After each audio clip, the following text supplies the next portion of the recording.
Welcome. You are watching Pro Forma, a channel that has hundreds of mind-blowing stories what are shockingly true. Stay with us to dive in the most incredible and twisted real-life scenarios. What is our knowledge of Tibet? Not much, except the fact that even in these days, not many people travel to this mysterious and isolated country.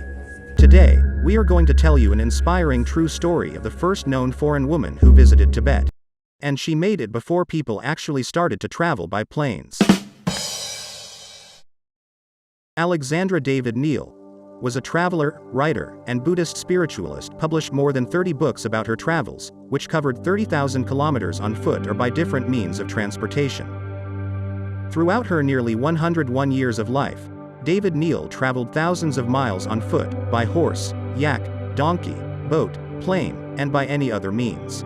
She was also an opera prima donna, studied under philosophers and occultists like Madame Blavatsky and Sri Aurobindo, and was the first European woman to visit Lassa, Tibet.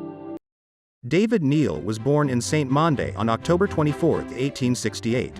Her parents had different religious beliefs and nothing in common. Still, she was raised with traditional values, understanding that a young lady was expected to get married, have kids, and take care of a home. But David Néel decided to live her life in a different way, rejecting the principles that were forced upon her. As a kid, David Néel became fascinated with Jules Verne's writings and often imagined her amazing future adventures. First time she ran away from home at the age of 5.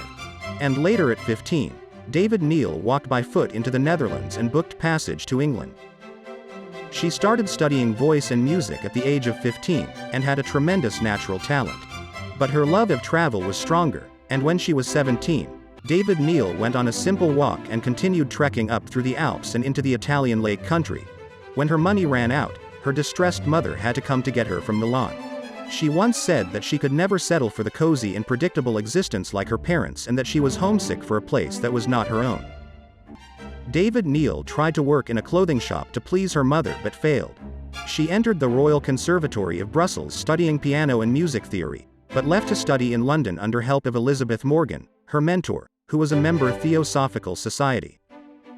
Her mentor, Elizabeth Morgan, passed away in 1891 and left David Néel with a significant inheritance. Despite her parents' pressure to use the money for a small shop investment, she decided to take a year trip through India and Ceylon, the modern-day Sri Lanka. It was only when she ran out of money that she went back to Brussels. She wrote her first book, an extensive anarchist essay, while she was at home. A few years later, it was privately published. In 1895, she accepted a position as singer at the Hanoi Opera House in Indochina and spent 3 years singing there. Later she moved to l'Opéra Comique in Athens and then Tunis and finished as lounge singer at the European Casino. In 1900, she met Philip Néel, a wealthy railroad engineer, and the couple was married in 1904. Much like the marriage of her parents, Alexandra and Philip had little in common other than mutual need. She wanted money for travel, and he required a wife for respectability. As a result of such a marriage, David Néel became depressed. One day Philip gave her a permission to travel alone, and she left for 14 years. Are you kidding me? In 1911, David Néel departed for India and was living in monasteries. She learned Tibetan after meeting the Dalai Lama in 1912. In 1914, she met a young man named Afur Yongden, 15 years old, at a monastery in Sikkim, felt an instant spiritual bond with the boy and adopted him as her son. Together they went to Himalayas, and between 1914 to 1917, the pair lived in a cave 4,000 meters above sea level close to Tibetan border. While traveling twice secretly towards the forbidden city of Lassa, also known as the place of the gods, they practiced meditation and gathered any food what they could. They were found and banished in 1917 during their second journey, as it was illegal to enter Tibet at the time. After the beginning of World War I in Europe, the two traveled east to Japan and then Korea instead of going home. After traveling from Korea to China, they spent 2 years translating Tibetan sacred texts and leading a Spartan lifestyle at the Kumbum Monastery. David Néel was never able to stay in one place for very long and eventually left to make another attempt at reaching Lhasa. Together with Yongtong, they went to the Gobi Desert, then traveled across China and on to Tibet. As pilgrims, they entered Lhasa in 1924 and even managed to snap a few pictures before being found because of the one habit David Néel could not give up: taking baths. She needed a hot bath every day and always carried a portable bathtub with her.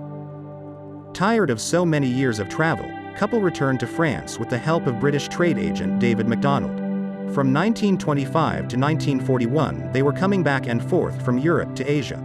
During this time, David Néel published her first big book about journey to Lassa, purchased a modest home in Digne-les-Bains, and even witnessed the Sino-Japanese War firsthand.